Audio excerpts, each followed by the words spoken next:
भाइयों के मतभेद की कहानी। बहुत दिनों बाद अच्छी गहरी नींद आई। सोकर उठ जाने पर हॉस्पिटल में हूँ, ये ध्यान में आने के लिए कुछ क्षण लगे। बेल बजने पर रूम में नर्स आई और बोली, गुड इवनिंग सर, कोई मिलने आया था क्या? नहीं, नर्स ने कहा। बड़ी देर सोया था इसलिए पूछा।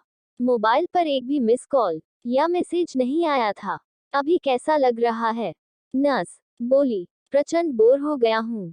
3 दिन में वह पियून अंकल को छोड़कर दूसरा कोई भी मिलने नहीं आया। सब के सब इतना भी क्या बिजी होंगे? अपना कोई हॉस्पिटल में है, इसकी कोई चिंता है कि नहीं? नर्स बोली, पर मैंने कुछ जवाब नहीं दिया उसे। सॉरी, मैं जरा ज्यादा ही बोल गई। नर्स बोली, जो सच है वही तो बोल रही हो आप।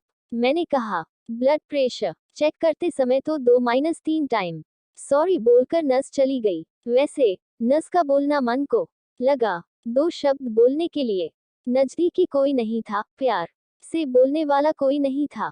बहुत बुरा लगता था। एकदम से रोना आ गया। मन भर आने के बाद शर्ट की स्लीव से आंखें पोंछी। सर में विचारों का पंखा जोरों से घूमने लगा। अस्वस्थता बढ़ी। आज मुझे किसी चीज की कमी नहीं थी। बड़ा बंगला, फार्म हाउस, 3 गाड़ियां, बहुत सारा बैंक बैलेंस, सोशल स्टेटस सब है, तब भी मन शांत नहीं। किसी की तो कमी हो रही थी। हर कोई स्वार्थी होता है।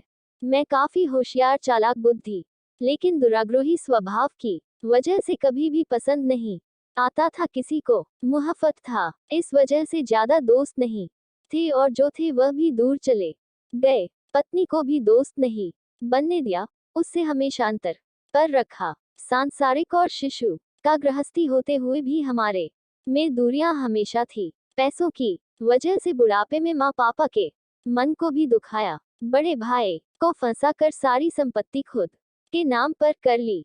इतना सब करने के बाद क्या मिला? ज्यादा पैसों के साथ विकृत समाधान और कांटे जैसा चुभने वाला अकेलापन। ये सब विचार से सिर घूम रहे थे।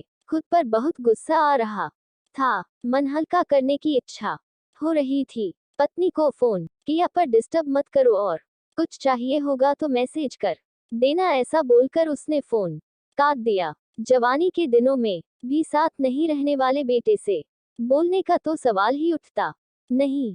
फोन नंबर देखते समय भैया के फोन नंबर पर नजर रुकी। वापस यादों की भीड़। भैया का नंबर डायल किया पर तुरंत कट कर दिया। वजह हमारे बीच का ना बोलना। 3 साल पहले हमारा बहुत बड़ा झगड़ा हो गया था। उसके बाद बड़प्पन दिखाकर भैया ने सब कुछ भूलना चाहा, पर मेरा ईगो अभी तक नंबर डिलीट किया नहीं। किया तूने? छोड़, कैसा है तू? फोन क्यों किया? तभी मैं भैया को बोला, आपका गुस्सा समझ सकता हूँ भैया, बहुत गलत बर्ताव किया मैंने आपके साथ। मीठी मीठी बातें करके फंसाया आपको। मन में जो भी था वह बीच में आ गया। इसलिए अब मुंह खोलने की हिम्मत नहीं हो रही थी। तब भी बोलने का मन हो रहा था। बाद में हिम्मत करके नंबर डायल किया और आंखें बंद कर ली। फोन उठाने के बाद भैया की आवाज आई, भैया मैं बोल रहा हूँ। सब धार धार बोलने लगा। तभी भैया बोले, मुद्दे की बात बोल, गड़े मुर्दे मत उखाड़। हमारे बीच अब कुछ भी नहीं बचा। भैया ऐसा मत बोलो, मैं तो सिर्फ बोल रहा हूँ। आप तो पैसों के कारण भटक गया था मैं। भैया भूल हो गई मुझसे, बंटवारा हो गया, अब कुछ भी बचा नहीं।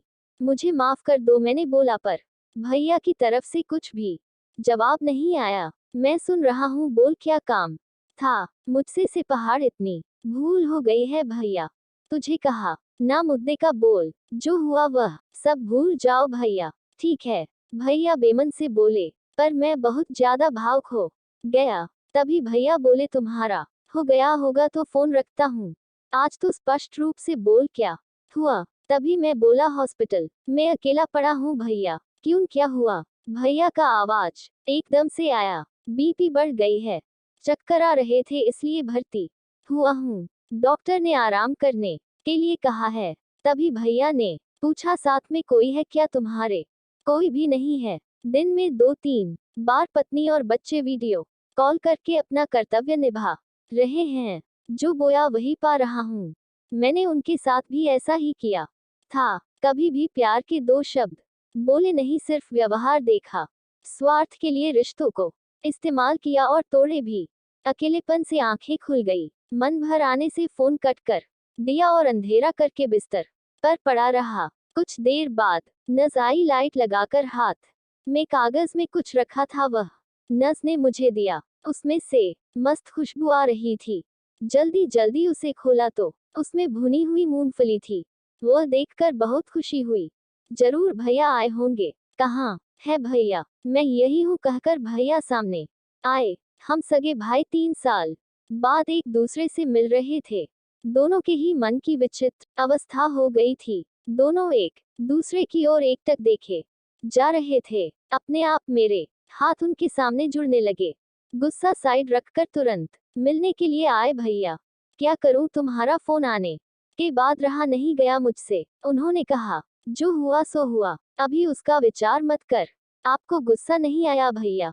बहुत आया, पर आज तुमसे बात करने के बाद पूरा का पूरा गुस्सा बहकर चला गया। तुम्हें पसंद भुनी हुई मूंगफली ले ली और जल्दी यहाँ गया। भैया, मैं आगे कुछ बोला नहीं। भैया ने सर पर प्यार से हाथ फेरा, तब बहुत शांत शांत लगा। गुस्सा कभी भी रिश्तों से ज्यादा बड़ा नहीं होता। पुरानी बातों को चिपक कर रहने का दर्द खुद को ही ज्यादा होता है। एक बात हमेशा ध्यान में रखना, हमारा रिश्ता मतलब फेविकोल का जोड़ भैया बचपन में देते थे, वैसे ही मूंगफली के दाने छीलकर मुझे देकर बातें कर रहे थे। वह भुने हुए दाने के स्वाद अफलातून था। अनजाने में कचरे के डब्बे पर ध्यान गया। उसमें मूंगफली के छिलके के जगह मेरा ही ईगो मुझे देख रहा था।